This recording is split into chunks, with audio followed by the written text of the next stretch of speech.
نحمدہ و صلی علی رسول الکریم اما بعد بسم اللہ الرحمن الرحیم۔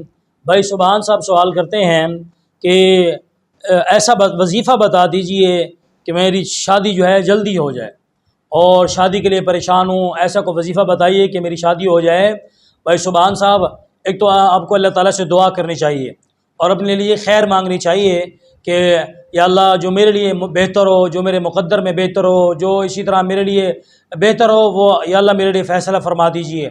اور اسی طرح شادی کے لیے ہمارے بڑوں بزرگوں سے اور اسی طرح جو ہے اللہ والوں سے ایک وظیفہ جو ہے مجرب وظیفہ ہے، وہ آپ کو عرض کر دیتا ہوں۔ فرمایا قرآن پاک کی آیت ہے، رب انی لما انزلت الی من خیر فقیر، رب انی لما انزلت الی من خیر فقیر۔ اس کو کثرت سے پڑھیں اس نیت سے کہ یا اللہ اس کی برکت سے جو ہے نا میری شادی ہو جائے۔ یہ حضرت موسیٰ علیہ السلام کا کیا ہوا وظیفہ ہے۔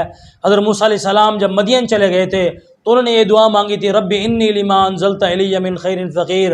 اللہ نے اس کی برکت سے انہیں بیوی بھی عطا فرمائی، گھر بھی عطا فرمایا، بہترین رزق بھی عطا فرمایا۔